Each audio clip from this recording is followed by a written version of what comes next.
Bienvenidos a La Píldora Roja, un espacio donde interpretamos el entorno político, económico y empresarial del Ecuador.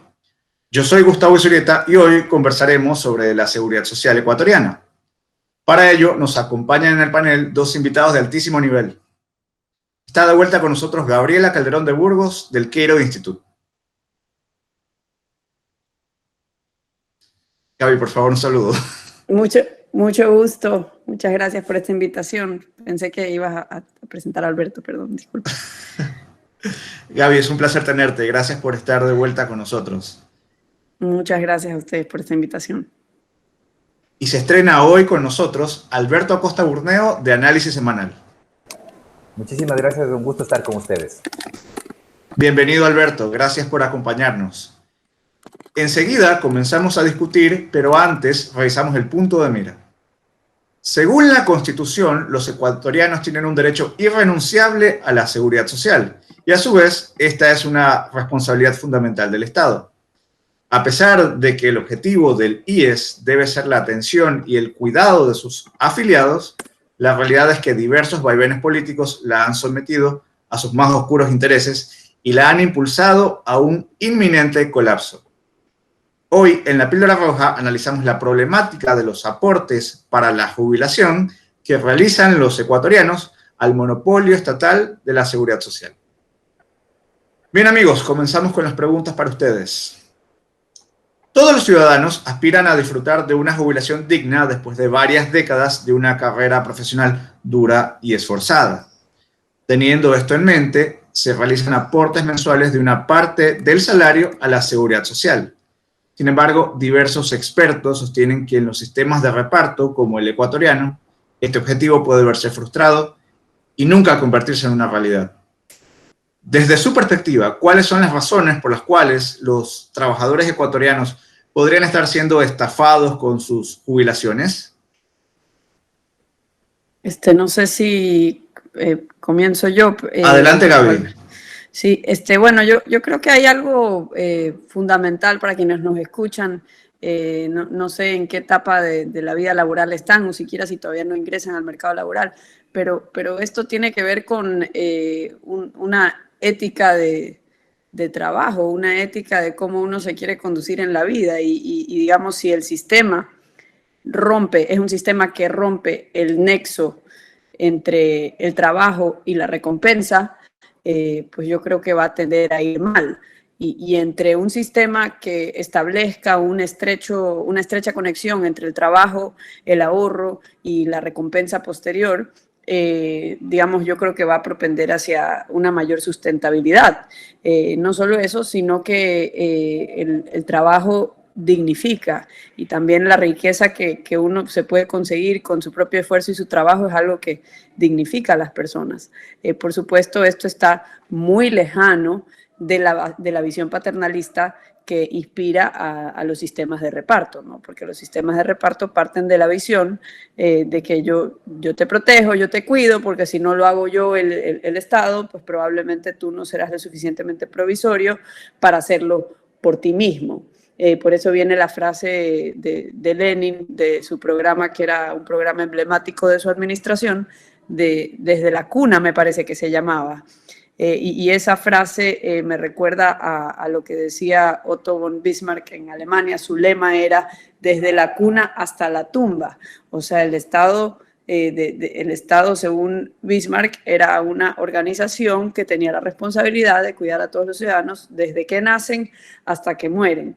Pero eso le quita responsabilidad individual a las personas y al quitarle esa agencia, ese control sobre sus vidas, pues también se generan todo tipo de problemas, entre esos, digamos, la sustentabilidad, que digamos que nadie se preocupa porque asumen que otro se va a preocupar o porque saben que no van a recibir gran cosa al final del día, que es donde creo que se encuentran la mayoría de los ecuatorianos, que perciben las contribuciones al sistema de seguridad social como una especie de impuesto al trabajo. Perfecto. La seguridad social promete mucho, nos dice que nos va a cuidar, ese discurso de que se va a preocupar por nosotros o que está en la Constitución y eso nos da seguridad. Pero lamentablemente el que esté en un papel o no es más que un papel, es una promesa, pero que si es que no hay una realidad de por medio, puede decir estar en cualquier constitución. De hecho, en la constitución hay muchísimas cosas que se dicen, se establecen, pero que en la práctica no se cumplen, porque no es suficiente con que esté en un papel o con tener buenas intenciones.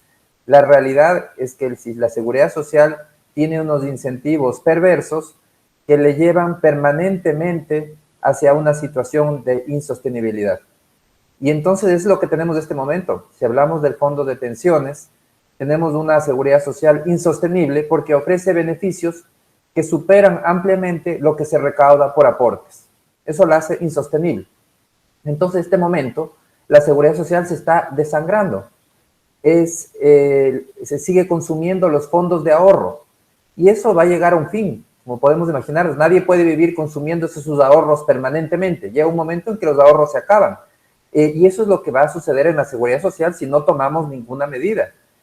Hay que corregir los problemas y yo creo que no es suficiente con medidas de forma, sino que tenemos que ir a soluciones de fondo, porque es un problema de incentivos, esos incentivos perversos que hacen que el sistema no funcione, y por eso tiene que ser modificado. Y vemos que en la actualidad, tal como está el sistema, cada vez va a demandar más recursos de los ingresos tributarios. Nos gusta mucho a los ciudadanos esa ficción de la que la seguridad social es de los afiliados, que es una entidad independiente, y eso nos encanta manejar ese concepto, y lo que no nos damos cuenta es que la seguridad social no es solo de los afiliados. La seguridad social se alimenta de los impuestos que pagamos todos los ecuatorianos, incluso quienes no estamos afiliados a la seguridad social. La seguridad social ecuatoriana tiene el financiamiento de los aportantes y el financiamiento de los impuestos estatales. Entonces, eso hay que tomarlo en cuenta. Y si es que no, hay que tener cuidado porque en este momento vemos cómo la seguridad social cada vez está demandando más recursos de las arcas fiscales. Es una bomba de tiempo. En este momento, la transferencia que se hace de impuestos para sostener la seguridad social bordea el 2% del PIB. El déficit corriente de la seguridad social supera ese 2%. Y hay previsiones que estiman que de aquí en algunos años ese déficit de la seguridad social va a superar en mucho lo que puede dar el Estado, y eso va a llevar también a que cada vez se consuman más recursos estatales. ¿Qué significa eso? Que si es que no hacemos nada, cada día vamos a tener que destinar más dinero del que se recauda en impuestos para sostener la seguridad social. ¿Y cuál es el costo de oportunidad? Que habrá que hacer menos cosas, habrá que reducir otras áreas que también pueden ser importantes, como por ejemplo es menos dinero para salud, menos dinero para educación. Esas son las decisiones que se tiene que hacer como país. Entonces, no podemos ver a la seguridad social en la estructura actual como un tema independiente, sino que tenemos que trabajar en una solución de fondo. Y para la solución de fondo es primero reconocer los problemas de un sistema de reparto y cuáles son esos incentivos que existen, incentivos, como menciono, perversos, para que permanentemente el sistema esté fuera de equilibrio. Permanentemente el sistema está generando déficits, permanentemente gasta más de lo que tiene, porque hay estos incentivos de los que podremos discutir más adelante, que deben ser corregidos, y la manera de corregirlo yo creo que es con un cambio de sistema, ir hacia un sistema donde se pongan en orden los incentivos, y de esa manera tengamos un esquema de seguridad social que sea sostenible y que beneficie a los usuarios. Yo tengo una pregunta, Alberto. Digamos, tú tienes hijos un poco mayores que los míos. Digamos, uno trata de darles un poco de educación financiera básica a los jóvenes. Y digamos, te quiero hacer una pregunta sobre lo que tú decías acerca de la sostenibilidad del fondo del sistema de reparto. A una persona joven que quiere recibir un consejo acerca de en qué invertir sus ahorros o cómo organizar sus ahorros, y si tuviera la libertad para elegir, ¿tú crees que es una buena inversión ahorrar en el Instituto Ecuatoriano de Seguridad Social? Bueno, aquí hay dos temas. La seguridad social, al ser tiene esta visión paternalista de una seguridad social, que yo te digo, si es que tú tienes ingresos superiores a $2,000, definitivamente la seguridad social no es para ti.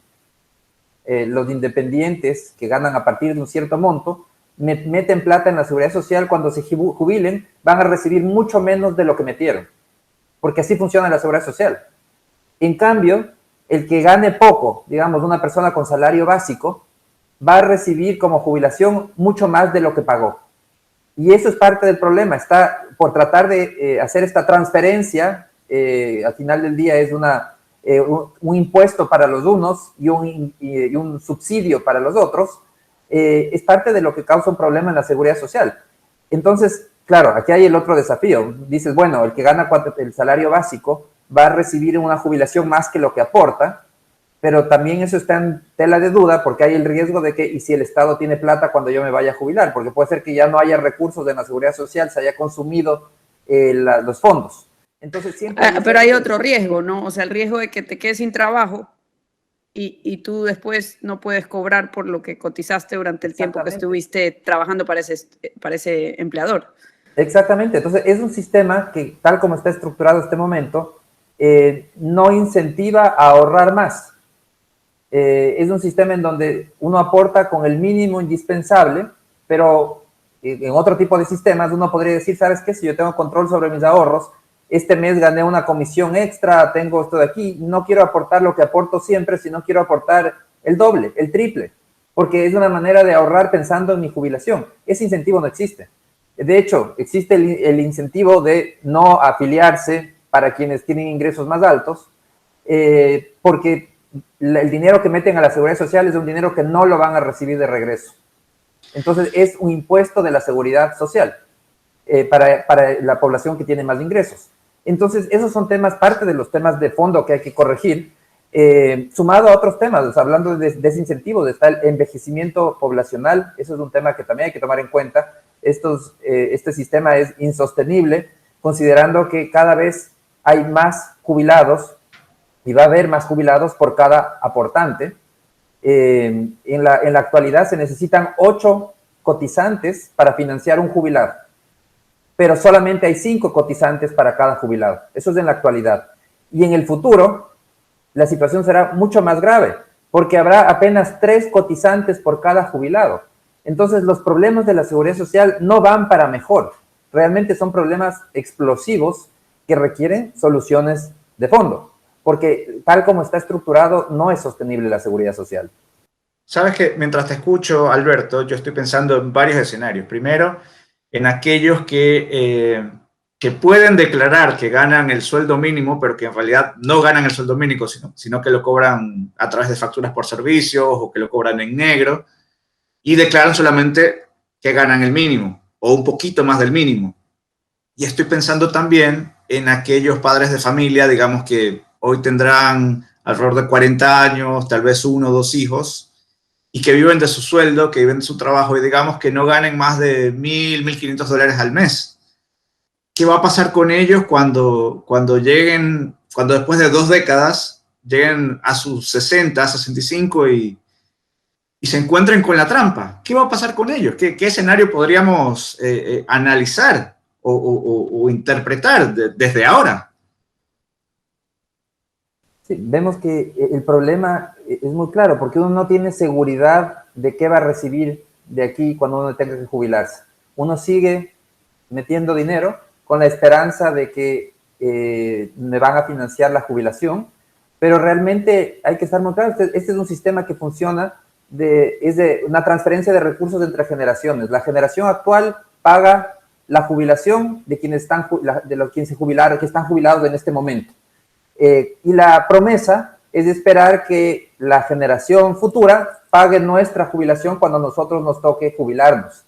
Pero vemos que la presión que le estamos poniendo a la generación futura es cada vez mayor, porque cada vez con el envejecimiento poblacional, cada vez va a haber menos aportantes por cada jubilado. Entonces, el peso, lo que van a tener que pagar cada persona que aporte, cada trabajador en el futuro para sostener nuestras jubilaciones, va a ser muy alto. Entonces, eso lo hace el sistema inviable, sumado a otros problemas que hay que corregir también, digamos, a un tema coyuntural que también agrava la situación, que es la caída de empleo. Eso, la destrucción de empleos hace que haya aún menos aportantes. Pero hay temas de fondo, que es lo que yo quería mencionar hace un momento, y son estos incentivos perversos. Y es que los políticos no son dueños de la seguridad social y por lo tanto no les interesa tampoco maximizar el valor de la seguridad social en el tiempo. Ellos no tienen un objetivo de sostenibilidad. El incentivo de los políticos es maximizar la extracción de rentas y los beneficios de corto plazo. ¿Qué le interesa a un político? Ser popular. ¿Y cómo ser popular? Regalando plata. Regale más beneficios. Permita beneficios, por ejemplo, de salud a los menores de edad, sin cobrarles nada. Todo gratis. Por supuesto, si uno quiere ser popular, tiene que ser gratis. Y eso es lo que ha sucedido con la seguridad social. Expandir día tras día los beneficios sin importar si tienen financiamiento. Esto va dentro de esta lógica de los incentivos. El incentivo es extraer el máximo beneficio hoy, no maximizar el valor de la seguridad social en el tiempo. Eso no interesa. El día de mañana el político ya no está en un exilio dorado en Bélgica, pero en el corto plazo recibe el beneficio de haber regalado la plata a diestra a siniestra. Entonces, esos incentivos perversos hacen que el sistema sea inviable tal como está. Eso hay que corregir, y eso se corrige con una nueva estructura, una nueva institucionalidad del sistema. No es un tema de personas, no es un tema de poner la persona responsable. Los incentivos nacen de las instituciones, y para poder tener una actuación que solucione este problema, las instituciones tienen que crear un entorno en donde no permita estas malas actuaciones, porque igual que viene una persona responsable, viene un irresponsable. Y eso es lo que, digamos, la función de las instituciones es justamente limitar el poder de los malos actores o malos políticos, pero eso también limita el poder de los buenos políticos. Va de doble vía. No es que solamente limito al malo y al bueno se le permite carta abierta para hacer todo. No funcionan así las instituciones. En el caso de la seguridad social, tenemos que hacer ese trabajo de cambiar la institucionalidad. Ya lo discutiremos más adelante cómo, específicamente, pero ese cambio de institucionalidad es fundamental porque no es un tema de personas, no es de estar esperanzados que viene el Salvador, no va a venir el Salvador, el problema son la institucionalidad que tiene unos ciertos incentivos, como hemos mencionado, que maximizan la extracción de rentas en el corto plazo, poniendo en riesgo la sostenibilidad en el mediano y largo plazo. Bueno, el tema que estás mencionando tiene que ver con los derechos de propiedad sobre el ahorro de los trabajadores, ¿no? O sea, tú dices que los políticos no son dueños del ahorro, entonces no le importa engordar la vaca, por decirlo de manera coloquial, pero tampoco son dueños los trabajadores de su ahorro. Entonces a ellos tampoco les importa. Entonces esto viene a ser como una especie de tierra de nadie, donde nadie tiene el incentivo de hacer crecer este chanchito, y por eso tenemos un sistema que paradójicamente, en lugar de fomentar el ahorro, lo primero que la gente quiere hacer es retirar fondos, ¿no? Y eso se vio durante la época de Correa, cuando la gente sacaba fondos de la seguridad social para irse de viaje, irse a Disney y cuestiones, hay todo tipo de historias, ¿no? Pero la cuestión está en que no se fomenta el ahorro. Una, porque se rompe el vínculo entre el esfuerzo y la recompensa. Por otro lado, porque tú no tienes libertad para elegir en qué se invierte. Y gran parte de la inversión del fondo de ahorro común de la seguridad social termina invirtiéndose en lo que le conviene a los políticos. No es cuestión de la época de Correa exclusivamente, que muchas de las inversiones del Seguro Social se hacen en prestarle al gobierno central. O sea, el seguro Social ha funcionado como una caja chica para la clase política del país. Y otra cuestión que tiene que ver con esta limitación de la libertad para elegir, de oportunidades perdidas para los trabajadores, es algo que no sé si, digamos, Alberto, que tú que sabes más de economía lo podrías explicar de manera sencilla, pero es la magia del interés compuesto.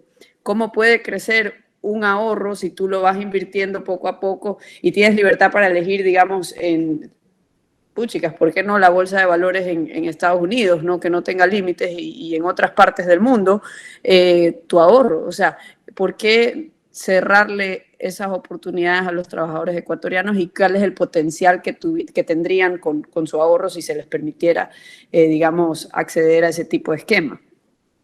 Yo creo que hay que estar muy claros que la seguridad social no es un esquema actual, la del Ecuador, no es un esquema de ahorro. No estamos ahorrando, es un esquema de reparto de ingresos. Entonces los trabajadores, la generación actual, paga un impuesto que se llama seguridad social, el 20% de nuestros ingresos, la quinta parte de nuestros ingresos se va como un impuesto para financiar a los jubilados actuales. Entonces es la generación actual que financia la generación anterior. Y la esperanza que tenemos es esa promesa de que harán lo mismo la generación futura financiará a nuestra generación cuando nos toque jubilarnos. Entonces, aquí no hay ese beneficio de, no, como realmente uno no está ahorrando, nosotros cuando aportamos y nos quitan la quinta parte del sueldo de manera forzosa, no estamos ahorrando, estamos financiando la jubilación de otros, de los que les toca ahora jubilarse. Entonces, no podemos tener, y ahí viene el tema de fondo, y parte del problema viene por el lado de la propiedad. Nosotros no somos dueños, como no hay un ahorro, ni siquiera tampoco somos dueños de ese ahorro. No es que estamos acumulando dinero para el futuro. No, nosotros estamos financiando la jubilación de los actuales. Y en el futuro estamos confiados de que los que trabajen en ese momento financien nuestra jubilación. Entonces no podemos beneficiarnos de la magia del interés compuesto que hablaba Gabriela, que permite incrementar el ahorro y además ver cómo se incrementa el ahorro que uno hace. Eso es un incentivo, pero no hay ese incentivo porque uno realmente no está ahorrando, uno está financiando la jubilación de un tercero. Eso es lo que está haciendo en este momento. Entonces no hay ese incentivo para ahorrar, sino que uno dice, yo voy a tratar de extraer lo que más pueda de la seguridad social, porque dinero que se queda dentro, yo no sé si lo voy a recibir en el futuro. Entonces hay un tema importante. Y por otro lado, también parte de este problema de los derechos de propiedad está en que, a pesar que como no existe un ahorro realmente, los afiliados no son dueños de ese dinero que está ahí, y los políticos tampoco son dueños y comienzan a ser generosos con dinero ajeno. Y eso es lo que les encanta, cosechar aplausos repartiendo beneficios a costilla del IES. Eso es lo que hemos vivido, financiando al gasto público, financiando hidroeléctricas que después no resultan, y el IES ha perdido más de $200 millones en hidroeléctricas fracasadas, proyectos de infraestructura. El IES regala la plata para financiamiento de vivienda porque es con tasas de interés subsidiadas, y cuando alguien dice la tasa no puede ser subsidiada, saltan hasta el techo y le terminan despidiendo, como sucedió con el director del IES, que fue despedido, actual viceministro, pero hace poco tiempo fue despedido porque se le ocurrió que el crédito no podía ser subsidiado. Pero lo que no se ve en la película completa es que son los fondos de los afiliados, esos ahorros que se han logrado, son los que que supuestamente el BIES debía hacerlos crecer, pero el BIES no los hace crecer, sino que le entregan 100 y después devuelve menos porque una parte de ese financiamiento lo entrega subsidiado, a tasas por debajo del mercado. Entonces, lo que se está consumiendo es el dinero. Nuevamente, volvemos al mismo problema. Ser generosos con plata ajena. Regalar dinero para dar crédito, darle al gobierno, de otorgar más beneficios. Y todo esto cosecha aplausos, pero continúa minando la sostenibilidad de la seguridad social. Y vemos de ahí que hay temas realmente preocupantes, como por ejemplo la aprobación de una ley en la Asamblea con absoluta irresponsabilidad, como es la Ley de Educación Intercultural, que crea beneficios especiales para los maestros sin preocuparse de que haya financiamiento. ¿Financiamiento para qué? No es necesario. Lo importante es regalar, que haya más beneficios. Y se justifican, dicen, es un trabajo muy duro. Todas las justificaciones son reales, pero el asunto es que un beneficio en la seguridad social no puede venir sin financiamiento. O hay una resolución reciente de la Corte Constitucional que obliga a retomar la fórmula de cálculo de las pensiones anterior a 2017. Esto va a elevar el monto de las pensiones, pero va a agravar también los problemas de la seguridad social. Entonces, realmente, el problema de la seguridad social es muy grave. La solución no es cosmética, es una solución de fondo, y por ese motivo también es una solución que tiene que darse y discutirse en el campo político. En el campo técnico sí, pero también en el campo político, porque yo no creo que se trate simplemente de subir un numerito por aquí, bajar otro numerito por acá. No es un tema de pequeños ajustes, es un tema realmente de repensar el sistema, tener un sistema que realmente incentive el ahorro y que realmente sea un sistema de ahorro, y que de esa manera garantizar que los incentivos sean correctos para que haya sostenibilidad en el sistema. Es real lo que tú mencionas, Alberto. De hecho, yo ahora mismo estoy pensando en la gente que se quiere comprar una casa nueva. Prefieren 1000 veces acudir al banco del IES que ir a un banco privado, porque definitivamente las tasas son mucho más bajas. Pero al mismo tiempo yo me pregunto, y digamos, no tengo la cifra en este momento, pero me pregunto cómo estarán las tasas de morosidad en el banco del BIES. O sea, debe ser un tema bastante preocupante seguramente. esa tasa, la tasa de 5,99%.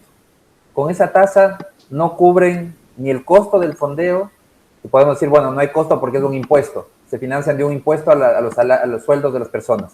No cubren el costo operativo, la gestión del crédito y el riesgo de incobrabilidad.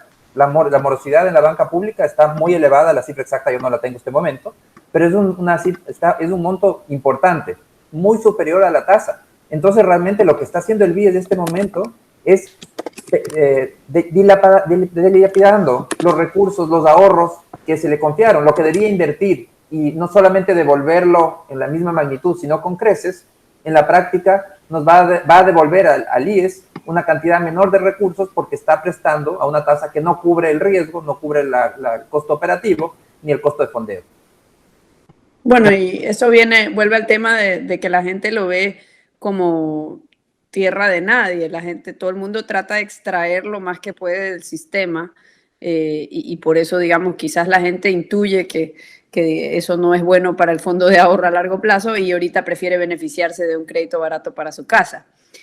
Lo que pasa es que eso tiene consecuencias de largo plazo. Ahora yo solo quiero una pequeña historia de cómo nace el sistema de reparto, pues cuando el creador del primer sistema de reparto del mundo, Bismarck, era un político muy astuto porque él le promete a la gente, y era un monarca que gana mucha popularidad creando este sistema, diciendo yo los voy a cuidar a ustedes desde la cuna hasta la tumba.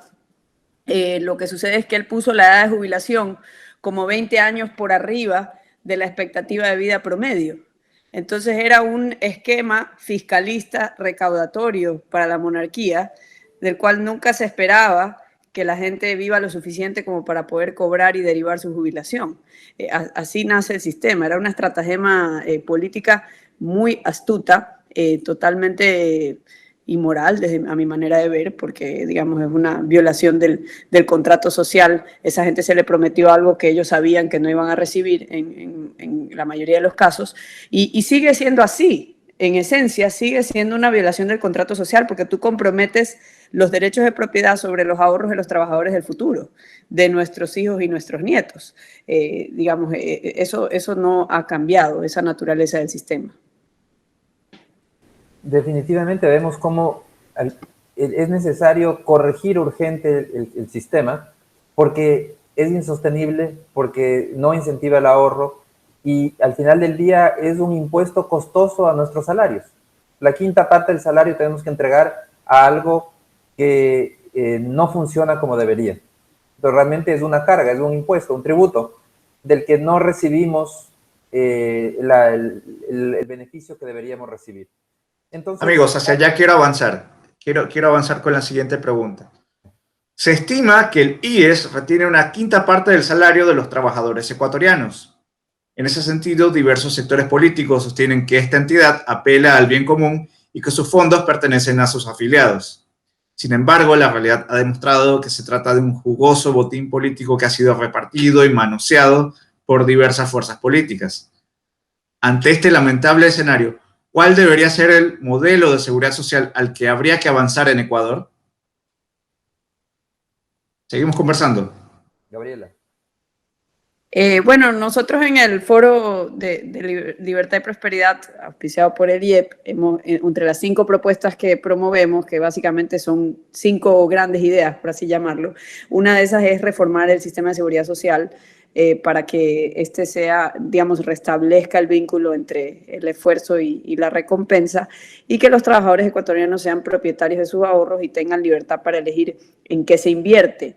Esto implicaría que, digamos, a grandes rasgos, la reforma sería que los trabajadores nuevos tendrían libertad para elegir entre ingresar al sistema estatal o migrar hacia un sistema donde distintas administradoras de fondos de pensiones compiten entre sí, aunque son reguladas por el Estado, ¿no? Por ciertas normas macroprudenciales, de la misma manera que se regula a los seguros y a otro tipo de entidades financieras. Entonces nuestra idea es esa. Ahora la cuestión es un poco complicada porque además de tener todos los problemas que venimos discutiendo en esta primera parte del programa, está mezclado lo que es la jubilación con la prestación de cuidados médicos, es decir, el IES está mezclado con todo lo que tiene que ver con servicios públicos de salud. Y yo recuerdo siempre un episodio de Los Simpsons donde el abuelito de Bart trata de sacar unos masajes gratis del sistema de seguro social en Estados Unidos.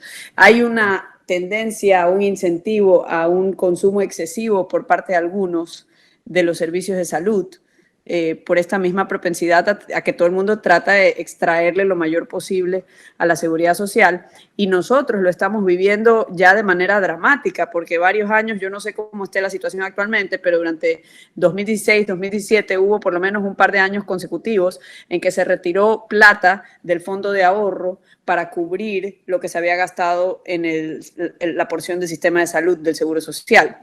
Entonces, debemos de migrar primero hacia un sistema en que esas cosas estén separadas, porque una cosa es, uno tiene que ser organizado, o sea, una cosa es lo que tú quieres tener separado para tu jubilación, para tu tercera edad, y otra cosa es lo que tú quieras gastar en medicina prepagada, porque hay muchas cosas que son dos cosas distintas también, medicina prepagada, que son gastos previsibles que vas a tener de salud, chequeos de rutina, cosas así, y por otro lado, un seguro de salud para siniestros ya más importantes, cosas imprevistas como accidentes o enfermedades catastróficas.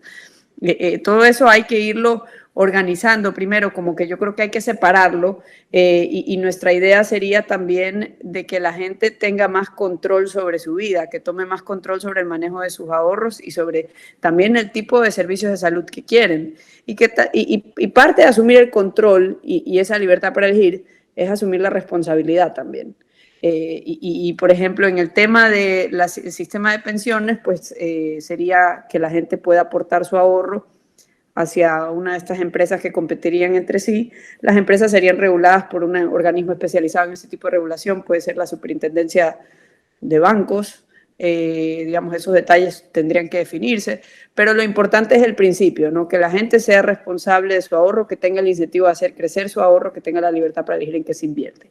Y lo mismo, y más o menos dentro de esa línea, creo que debe ir la reforma de la porción de salud, que la gente tenga cuentas de ahorro para invertir en su propia salud, ¿no? Para cubrirse sus propios costos de salud, y también de esa manera se transparentarían, se fomentaría la competencia en el sector de salud. No sé si Alberto quisiera agregar algo. Sí, yo creo que la solución viene por dos lados. Por un lado, hay que racionalizar la seguridad social, y es una decisión que tienen que hacer los ciudadanos. Yo creo que para migrar a un sistema, un sistema mixto de seguridad social, se requiere primero corregir el desastre que tenemos ahora. ¿Y cómo corregirlo? Los ecuatorianos tenemos que decidir cómo se va a hacer la nivelación entre los aportes y las prestaciones de la seguridad social. En este momento tenemos una seguridad social en donde las aportaciones son insuficientes frente a las prestaciones, por lo que hablábamos. Los incentivos de los políticos de regalar la plata ajena, de ser generosos, de recibir aplausos, decían, no se preocupen, yo le doy más beneficios y todo es gratis, todo corre cuenta de la casa. Bravo, aplausos. Pero eso es lo que hay que corregir. Necesitamos nivelar lo que se aporta frente a lo que se gasta, lo que se entrega como prestaciones. ¿Y cómo se puede nivelar? Hay distintas opciones. Yo creo que esto se podría incluso consultar a la población cómo le gustaría que se haga esta nivelación. La una es limitar las coberturas, o la otra es elevar las aportaciones. No creo que haya ánimo en la población de seguir elevando lo que aporta la seguridad social. La seguridad social ya es un impuesto que se lleva a la quinta parte del sueldo, el 20% del sueldo. No creo que haya espacio para seguir elevando aportaciones. Entonces la decisión tiene que venir por el lado de limitar las coberturas. Las coberturas tienen que ser racionales, y los ciudadanos tienen que decidir entonces qué mantener, qué recortar, cómo solucionar este desequilibrio que existe.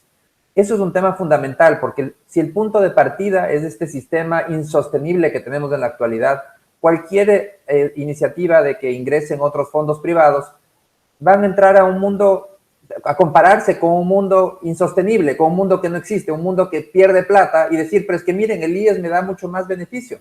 Pero claro que te da más beneficio porque está quebrando, se está comiendo todo el ahorro, es insostenible. Entonces, el primer paso es darle sostenibilidad al IES, mediante esta nivelación entre los aportes y las coberturas. Y el segundo paso es crear unas cuentas individuales en la seguridad social, en donde los ciudadanos además puedan escoger si es que quieren mantener sus ahorros, en este caso sí ya son ahorros reales, en el IES, o pueden ir a cualquier fondo de pensión privado que puedan escoger. Hay gente que le molesta mucho lo privado, dicen, no, los privados se me van a robar la plata. Perfecto, si eso es lo que creen, manténgase con el IES. Lo importante es que sea una decisión voluntaria, que cada uno decida dónde quiere. Si la mayoría de ecuatorianos les gusta tanto el IES y creen que les da tan buenos beneficios, entonces que se mantengan en sus fondos de jubilación todos con el IES. Y no habrá mucha actividad para los fondos privados, es una opción. O puede suceder lo contrario. Entonces, pero lo importante es devolverle esa voluntariedad en la decisión de en dónde colocar los fondos. Y por otro lado, sincerar las cosas. La seguridad social se financia de manera muy fuerte a través de un subsidio estatal. Ese aporte del 40% es un subsidio estatal, que se financia con impuestos que pagamos todos los ciudadanos, no los trabajadores que están afiliados a la Seguridad Social. Me refiero a impuestos de todo el mundo, incluso quienes no están afiliados a la Seguridad Social. Entonces, sincerar las cosas, ese subsidio que tenga un financiamiento, que esté en el presupuesto del Estado, que se lo clasifique como dentro de los subsidios y que ese subsidio vaya a un fondo complementario, que lo que funciona es que para las personas de menores ingresos, los aportantes de menores ingresos, cuando se van a jubilar, el Estado les complementa la pensión desde este fondo con una cantidad para que su pensión sea mejor. Entonces, se mantiene el concepto de este subsidio que existe en la actualidad, pero los afiliados pueden escoger cualquier institución, pueden decir, me quedo en el IES o me voy a un fondo privado. En cualquiera de los dos casos, el fondo de solidario de estatal va a entrar en acción cuando se jubilan o complementa a alguien que tiene un fondo, un ahorro privado, o al que tiene ahorro en el IES. A cualquiera de los dos se les complementa con este fondo solidario, que no es otra cosa que un subsidio a la seguridad social que existe en la actualidad y que se puede, y hay que decirlo claramente, este subsidio, cuando digo transparentar, es que sea muy claro. Existe un fondo que debería existir, un fondo que presenta las cuentas al público y que nos dice a partir de qué rango a qué rango de ingresos entra a actuar para completar las jubilaciones, y que de esa manera las jubilaciones más bajas no se reduzcan frente a lo que existe en la actualidad. Claro, y digamos, ese fondo, racionalizar el sistema lo que te permite también es focalizar el subsidio, ¿no? O sea, como que Exacto. Focalizarlo en aquellas personas que realmente están debajo de un mínimo acordado entre la sociedad de alguna forma, ¿no? O sea, ¿qué es lo que consideramos que es un mínimo, una pensión digna mínima? Y resolver el problema fiscal, como tú decías al principio, permite tener más recursos para otros problemas importantes que tiene que resolver la sociedad. Y por otra parte, el tema está en la cobertura. El sistema que tenemos permite una cobertura muy escasa de la población económicamente activa, y no solo eso, sino que ata al trabajador a su empleador, es decir, socava la movilidad entre empleos. Y en la economía moderna, pues ya la gente, los jóvenes que nos escuchan, probablemente no aspiran a obtener su primer empleo y trabajar ahí durante los próximos 20 años, ni hablar ya la vida laboral de 40 años. Digamos, en la época de nuestros padres y abuelos, uno obtenía un trabajo y tú aspirabas a quedarte en esa empresa, en ese trabajo, la mayor parte de tu vida laboral. Hoy en día ya el mundo camina hacia mercados laborales mucho más dinámicos, mucho más flexibles, en que la gente se mueve mucho entre distintas empresas e incluso distintas actividades. Digamos, hay cierta rigidez insertada en el mercado laboral producto de estos sistemas. Por ejemplo, en cambio, si tú tuvieras un sistema de reparto, tú tienes la libertad de seguir aportando, incluso mientras estás en esos periodos de transición entre un empleo y otro, y no pierdes lo que habías acumulado anteriormente.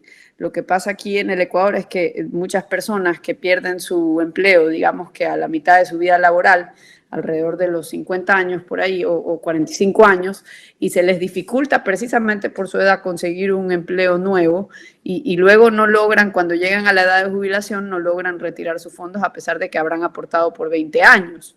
Digamos, también depende de la voluntad del empleador de estar al día con los pagos al Seguro Social, porque aquí la cosa no es sincera tampoco. Se crea esta ficción de que paga la mitad el jefe y la mitad la paga el trabajador, cuando en la práctica lo que el jefe hace es como que cargarle todo el monto al trabajador, porque deprime tu sueldo de lo que te pagaría si no tuviese que pagar ese aporte a la seguridad social. Realmente el que termina pagando ese impuesto totalmente es el trabajador. No, eso hay que estar muy claro, o sea, el salario corresponde y se financia con lo que, con lo que cada trabajador aporta a la producción. A nosotros no nos pagan por trabajar, eso hay que estar muy claro. No es que nos pagan por trabajar, nos pagan por producir. Y no es lo mismo. El que nos paguen por producir significa que nuestro salario se justifica con nuestro aporte a la producción. Por eso hay salarios más altos y salarios más bajos. Depende de cuánto aportamos. No depende de cuánto tiempo trabajamos en el fondo o de qué tan fuerte trabajemos. Depende de cuál es nuestro aporte a la producción. Entonces, todo lo que se paga a la seguridad social es parte de lo que aporta ese trabajador a la producción, es la parte de su ingreso. Entonces, el tema de que la aportación patronal, eso es una ficción. Todo corresponde al salario, todo es ingreso del trabajador, todo forma parte de lo que le cuesta a un empleador contratar a una persona. Entonces, realmente ese 20% no es que si no existiera lo de la seguridad social, se quedaría el empleador con ese dinero. Es parte de del costo de un empleado. Es aportación del empleado, que es el que paga al final del día, es un impuesto al trabajo, al salario. Y a través de ese impuesto se financia la seguridad social, que como hablamos un momento, no es un mecanismo de ahorro, sino que es un mecanismo de financiar las jubilaciones de las generaciones anteriores. Entonces, más bien es un mecanismo de redistribución intergeneracional y no un esquema de ahorro como debería ser en la realidad. Entonces, mientras yo los escucho, yo estoy pensando en cómo ese sistema de capitalización individual podría, por ejemplo, fondear al mercado de valores. Y fondeando al mercado de valores podría sofisticar el ecosistema empresarial ecuatoriano. ¿Qué lectura tienen ustedes sobre esto? Pero yo recuerdo haber escuchado que en Chile y bueno, pues, digamos, hay muchos abogados del diablo en el tema del sistema de pensiones de capitalización individual y se refieren a las protestas en Chile y todo este tipo de rechazo y revisión que se está dando en ese país de su sistema de pensión. Pero no obstante, no se puede negar que ha generado un pool de ahorros que supera, que supera con creces el ahorro que alguna vez se logró con nuestro sistema de seguridad social. Y ese yo diría que es una gran métrica de éxito, digamos, genera mucho más ahorros que un sistema alternativo. Por otro lado, me parece a mí maravilloso que los trabajadores chilenos sean dueños de su ahorro. Y contaba una vez un chileno en una presentación que durante una época en Chile era costumbre ver estos letreros en los carreteros que decían tus ahorros financian esta carretera, porque tenías la libertad para elegir invertir en estas empresas que obtenían concesiones para desarrollar carreteras. Digamos, estas empresas tenían la libertad también o el arreglo de cobrar peajes para los usuarios que utilizaban esas carreteras y generaban una utilidad y de eso se beneficiaban los trabajadores chilenos. Ese es el tipo de círculo vicioso que yo creo que se podría desarrollar. Y no solo invertir en infraestructura nacional, sino que también, ¿por qué no invertir en Apple o en, digamos, las empresas que tengan mayor potencial a nivel mundial? Y parte del problema, el diablo está en los detalles, ¿no? Parte del problema cuando se adopta este tipo de reformas es que a veces se le ponen ciertos detalles que no ayudan, como por ejemplo el sistema de capitalización individual que tuvo Argentina durante poco tiempo, antes de que Cristina Kirchner confiscara los fondos. Lo que había era una obligación de invertir más del 50%, algo así como más del 50% del ahorro tenía que ser invertido en activos del Estado y el resto tenía que ser invertido dentro del territorio nacional. Ese tipo de limitantes, pues yo creo que no ayudan, ¿no? Sí, yo creo que también aquí el tema es, al crear un sistema en donde existan cuentas de capitalización individual, donde exista la libertad de elegir entre el que quiera quedarse en el IES, bienvenido sea, hay que fortalecerlo, tiene que ser sostenible. pero al mismo tiempo que puede elegir entre fondos de pensión privados. Eso lo que va a generar es, va a corregir un tema de los incentivos. Primero, las cuentas de capitalización individual le van a devolver la propiedad del ahorro al trabajador. Va a dejar de ser un impuesto para financiar las prestaciones actuales, para pasar a ser realmente un ahorro que uno puede controlar, que uno puede monitorear con la tecnología, uno puede consultar, igual que uno se mete por internet a ver el saldo de la cuenta bancaria, uno puede meterse permanentemente a ver, monitorear el ahorro. Eso va a incentivar también a ahorrar más, porque si yo tengo control sobre mi ahorro, yo voy a decidir, bueno, este mes que tuve un ingreso adicional por esta comisión, lo voy a aportar más, porque estoy preocupado por mi futuro, quiero tener un mejor nivel de vida futuro. Eso va a incentivar a que la gente también ahorre más.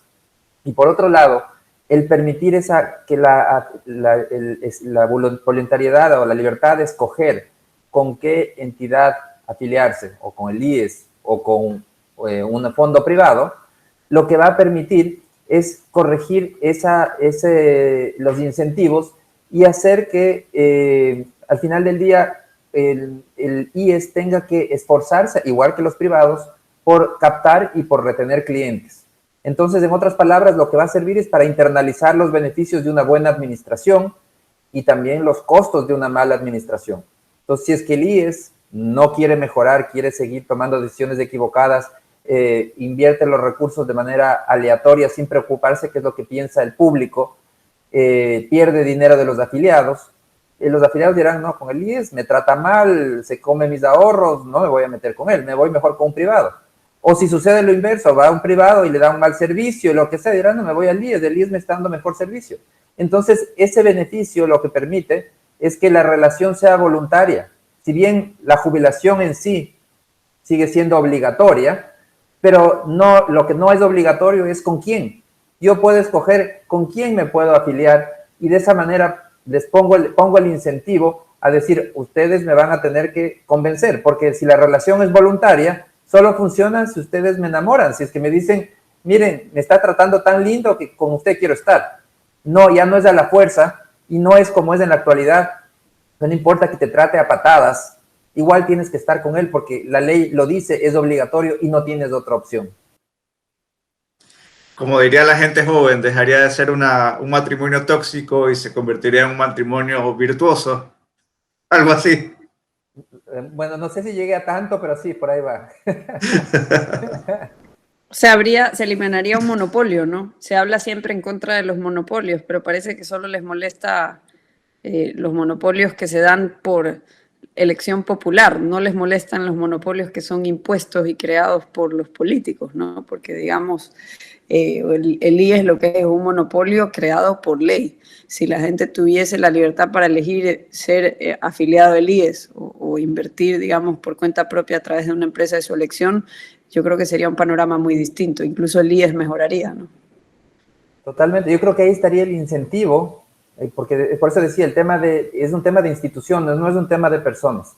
Y no esperemos que llegue el administrador virtuoso al IES. No va a llegar. No es un tema lo importante no son las personas, es las instituciones. Eso es lo que permite, cuando hay los incentivos correctos, las personas, a veces habrá gente muy capaz, a veces gente un poco menos capaz, pero toda la institucionalidad te lleva en la dirección correcta. Y ese es el gran desafío en el IES, es al permitir que se puede escoger libremente con qué fondo uno quiere estar, si con el IES o un fondo privado, le pone los incentivos correctos, es decir, todos ustedes, privados y públicos, a competir por atender mejor al cliente. Acuérdense que ustedes trabajan para el cliente. Y si es que me tratan mal, me iré con otro. Entonces, ahí hay un tema de incentivos. Por otro lado, al hacer las cuentas individuales, se corrige el problema de que los políticos se sienten dueños, mejor dicho, pueden manejar, no son dueños, no son propietarios del ahorro, pero pueden decidir por el ahorro y cómo se usa. Y en este caso, con cuentas individuales, pasamos a ser los afiliados, pasamos a ser los dueños de ese ahorro. Ya es un sistema de ahorro realmente. Entonces, eso de ahí también nos da mucho más poder de decisión y de control sobre cómo se usa nuestro ahorro. Y finalmente, el tercer tema que les mencionaba, ese fondo solidario, que es ese subsidio, se transparenta, porque la seguridad social actualmente se cimienta en un aporte importante de un subsidio estatal. Entonces ya saldrán a decir, no, es que si ponen bien en fondos privados van a caer las pensiones. No tienen por qué caer las pensiones, porque el subsidio que existe en la actualidad para las pensiones más bajas tiene que seguir existiendo en el futuro, a no ser que la población decida que quiere subsidiar menos, pero yo le veo que ese escenario es mucho más complejo. La población va a querer seguir manteniendo el subsidio, hay que racionalizarlo, es decir, en el sentido de que hay que transparentarlo, que sea muy claro cuál es el subsidio y que sean beneficiarios del subsidio tanto afiliados al IES como afiliados a fondos de pensión privados, porque el subsidio lo que sirve es para completar la pensión, para que la pensión mínima sea de un cierto valor, nunca por debajo de ese valor, que es un valor que se tiene que negociar, se tiene que aprobar en la sociedad y que tiene que además estar financiado, que esa es la clave. Y yo creo que la regla para el fondo solidario y para este mínimo es que ese mínimo se tiene que fijar en función de qué es sostenible, qué es financiable. Lo que no podemos tener es lo que tenemos ahora, que es ese engaño de pensar que las pensiones pueden ser como son en la actualidad y que van a poder seguir siendo así, cuando es mentira. Nos estamos comiendo los ahorros. Llegará un momento en que se acaben los ahorros y que ya no haya cómo pagar pensiones. Entonces, ese es el momento que no podemos permitir y eso nos lleva a la conclusión de que la seguridad social, tal como está ahora, se está desangrando, es insostenible y no tiene los incentivos correctos para una buena administración ni para mantenerse en un equilibrio y sostenible en el tiempo. Yo quiero avanzar hacia la siguiente pregunta, amigos. Desgraciadamente, los trabajadores ecuatorianos padecen las penurias de un monopolio estatal en donde la atención médica consiste en toda clase de trabas y demoras para acceder a una cita o a una receta, que muchas veces es incompleta. Es verdaderamente una experiencia muy poco recomendable. Sin embargo, miles de personas deben sortearla todos los días. Ante este contexto, ¿cuál podría ser un modelo alternativo a los servicios de salud que actualmente provee la Seguridad Social ecuatoriana?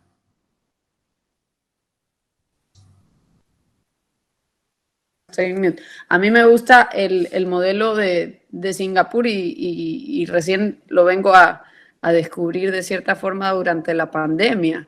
Los países asiáticos, entre esos Singapur, se empezaron a destacar por una gestión eficiente, una respuesta rápida frente a algo que casi nadie estaba preparado, que era la pandemia del COVID-19. Y empecé a investigar pues, más sobre este sistema y ver qué es lo que le permitía reaccionar de manera tan rápida, ¿no? Entonces lo que hay son básicamente el sistema de cuentas de ahorros para salud. Hay una estimación de lo que cada trabajador, un mínimo, un monto mínimo, un porcentaje mínimo del sueldo que cada trabajador debe contribuir mensualmente a su cuenta de salud. Y esto de aquí lo puede tener en distintas administradoras, pero básicamente con ese chanchito de ahorros para gastar en su propia salud, luego los habitantes de Singapur se van de shopping a distintos hospitales y tienen la libertad para elegir si, por ejemplo, un proceso de rutina como una apendicitis se la realizan en un hospital público o en un hospital privado, y se ha desarrollado toda una cultura de transparencia en el sistema de salud, que lo que sucede en nuestro sistema de salud, como también en países como en Estados Unidos, es que hay muy poca transparencia acerca de cuánto cuesta cada procedimiento y dónde podrías tú generar ahorros significativos. También hay poca libertad para elegir según la importancia de distintos procedimientos. Entonces, si por ejemplo tienes una operación como una apendicitis, quizás no te preocupa hacerlo en un hospital más barato y puedes comparar precios y realizarte esa operación ahí. Sin embargo, cuando tienes una operación más delicada, de mayor riesgo, podrías elegir algo que sea de una categoría más importante y gastar más en eso, según la preferencia de cada individuo, porque las personas, y esto es algo que no se reconoce en estos sistemas colectivistas, es que las personas valoran en distinto grado su salud. Y digamos, hay personas que no le ponen un premium a su salud y no les interesa realizar un chequeo anual, no tienen suficiente previsibilidad ni disciplina para entender que les conviene realizarse esos chequeos anuales. Y lo que sucede es que, pues, tarde o temprano terminan teniendo mayores complicaciones. ¿Qué es lo que sucede aquí? Que los que caen por debajo de un mínimo acumulado en ese sistema de pensiones, pueden acceder a un sistema solidario que les garantiza un nivel de cobertura básica para cuidados médicos. Nuevamente, es el mismo principio. Se focalizan los subsidios en aquellos que realmente lo necesitan y al resto de la sociedad pues se le da su responsabilidad individual sobre el control sobre su propia salud. Sí, yo creo que esa línea es muy interesante. Deberíamos permitir, primero, transparentar en el IES, hacer una división. Un tema en el IES son los fondos de pensiones, que debería ser un departamento totalmente identificable, y otra cosa del servicio de seguro médico. Y en el caso del seguro médico, que también debería ser totalmente identificable, porque ese 20% que aportamos a la seguridad social de nuestro sueldo se divide en los distintos objetivos. No todo es para jubilación, una parte también es para financiar la salud. Entonces, deberíamos poder, ese también, al igual que en los fondos de jubilación, deberíamos poder escoger con qué institución queremos, si queremos con el IES o una privada, lo mismo hacer con los seguros de salud. Entonces, esa parte que corresponde al seguro de salud nos permita escoger si es con el IES que queremos seguro de salud o con cualquier otra aseguradora privada, y de esa manera, o de medicina prepagada, y de esa manera poder tener la libertad de decidir. Y por otro lado, un tema también muy relacionado con el tema de salud, es que para los hospitales propios del IES y para los hospitales del Ministerio de Salud Pública también, necesitamos también corregir incentivos, poner al ciudadano, al usuario, en el centro, en la prioridad. Los hospitales trabajan para atender al ciudadano. Y entonces reformas que se tienen que hacer, una urgente es relacionada, por ejemplo, con la compra de medicamentos. Los recursos se malgastan en compra de medicamentos, se compran medicamentos innecesarios, en cantidad excesiva, o algunos medicamentos que se necesitan no se compran, entonces hay deficiencia de otros medicamentos, hay muchísima corrupción, basta ver las noticias y día tras día escuchamos de nuevos casos. ¿Cómo solucionar esto? Yo creo que el tema de los medicamentos debemos de aplicar sistemas que funcionan en otros países, y es que los usuarios, una vez que reciben una receta médica, que el médico de la red pública, el médico receta, el usuario puede ir a cualquier cadena de farmacias y retirar ese medicamento solo presentando su cédula, sin tener que pagar. Sigue siendo gratuito para el usuario, eso se le carga al programa de la Seguridad Social, y hace de esa manera. Lo que hace realmente los hospitales públicos, lo que harían es tercerizar toda la logística de entrega de medicamentos, porque lamentablemente, digamos, los hospitales públicos no son especializados en logística de medicamentos. Y entonces esa actividad que requiere de una especialización importante para evitar pérdida de recursos y de dinero, puede hacerse a través de las cadenas de farmacias que existen, varias, no solo una, sino varias, y que la gente vaya y simplemente retira con su cédula los medicamentos, la receta, y ya no tiene que pasar por el viacrucis actual, que es conseguir un medicamento en la red pública de salud.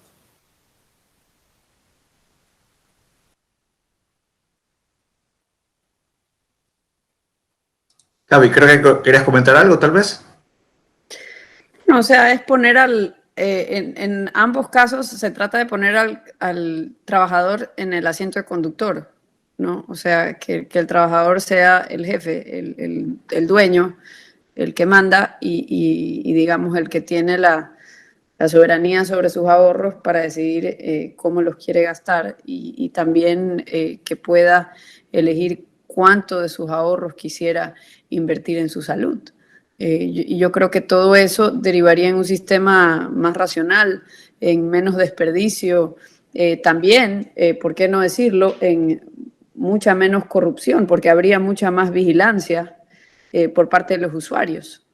Y yo creo que eso también cambia una vez que tú metes el incentivo de las ganancias. Si entran a trabajar aquí empresas, mucha gente ve lo privado siempre como algo malo, pero todos sabemos que si bien hay corrupción y también se da el caso de que hay, digamos, prácticas chuecas dentro de las empresas, eso tiene cierto control interno, hasta cierto grado se autorregula, porque la empresa que no controla esas malas prácticas y esa corrupción interna termina quebrando. Es insostenible. y eso no le interesa a ninguno de los dueños de la empresa, o si es en el caso de que sea un solo dueño. Entonces, digamos, es una forma de alinear los incentivos privados con la causa pública de que mejoren los servicios médicos, de que haya más ahorro a nivel nacional y de que tengan una jubilación digna la mayor cantidad posible de personas. Estamos llegando a la parte final de nuestro programa. Quisiera pedirles, por favor, a cada uno de ustedes que nos aporten unas breves conclusiones sobre esta sesión que hemos tenido. Gabriela. Bueno, yo no sé si decirles a los jóvenes pues que piensen bien, no solo acerca de qué les conviene con su ahorro personal, sino que si tú no tienes la libertad para elegir dado el contexto actual, por lo menos debes instruirte, informarte acerca de cuáles son las probabilidades de que puedas cobrar la jubilación que te prometen dentro del sistema actual. Me parece que la última vez que revisé las cifras, según un informe actuarial del mismo IES, creo que aquellas personas de 27 años ya no podían esperar cobrar la pensión que se ha prometido hasta ahora. Entonces, esto es importante porque tienes que tú, si sabes que esa plata no va a estar ahí, que esos ahorros no van a estar ahí, tienes que estar consciente de que tienes que empezar a planificar un ahorro suplementario. Es decir, uno no se puede vivir esperanzado en las promesas, ni mucho menos si son promesas de políticos que pretenden ganar réditos políticos, votos en la actualidad, a expensas del fruto del trabajo de nuestros hijos y nuestros nietos. Sí, yo creo que como conclusión tenemos que estar claros que la seguridad social, como está en la actualidad, está agonizando. Se está desangrando. Tenemos que hacer algo urgente. Tenemos que a los políticos quitarles de nuestros ahorros, que saquen sus manos de nuestros ahorros y recuperar el control sobre nuestros ahorros. Eso es sobre nuestro futuro. Si el gobierno no puede transferir al IES esos más de 1.000 millones que tiene que transferir en efectivo, los fondos de jubilación, las reservas líquidas de los fondos de jubilación se agotarían en menos de 2 años. Así de grave es la situación. Si es que no transfiere 1.000 millones por año, en 2 años ya no hay fondos para la jubilación. Entonces, la situación es crítica y no caben ya soluciones cosméticas o seguir esperando El Salvador, sino que tenemos que, de una vez por todas, nosotros como jóvenes, exigir que nos devuelvan el control sobre nuestros ahorros y sobre nuestro futuro. Crear cuentas individuales para que podamos llevar un registro de cómo crecen nuestros ahorros y quitamos las manos de los políticos de ese fondo común. Libertad para elegir entre si queremos mantenernos en el IES, perfecto, bienvenido sea, o si queremos cambiarnos de un fondo privado, también bienvenido sea, y crear un fondo solidario, que sea ese sí el subsidio, para aquellos que tienen los menores ingresos, a que tengan unas jubilaciones mínimas que sean adecuadas, que no sean demasiado bajas. Entonces, es cuestión de corregir los incentivos, tomar medidas, hacer cambios, y sobre todo tomar de manera decisiva aquellas estrategias que nos permitan salvar nuestros ahorros y salvar nuestras jubilaciones.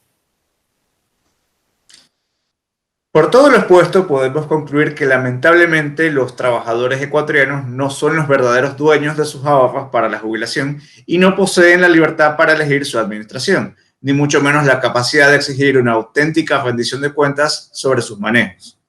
Mientras tanto, en un sistema privado de capitalización individual, las contribuciones están definidas, pero no los beneficios.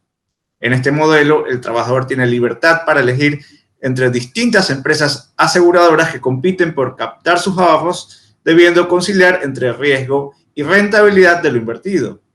Es decir, los políticos de turno no pueden tomar un solo centavo del sistema a menos que opten por una confiscación de fondos y sufran el costo político respectivo. Hacia allá debe avanzar el Ecuador. Amigos, ha sido un verdadero placer compartir este panel, esta sesión con ustedes. Nos hemos divertido muchísimo, les mando un fuerte abrazo y nos vemos en una próxima ocasión. Muchas gracias. Muchas gracias, un gusto. Gracias a ustedes, un placer. Chao. Hasta pronto.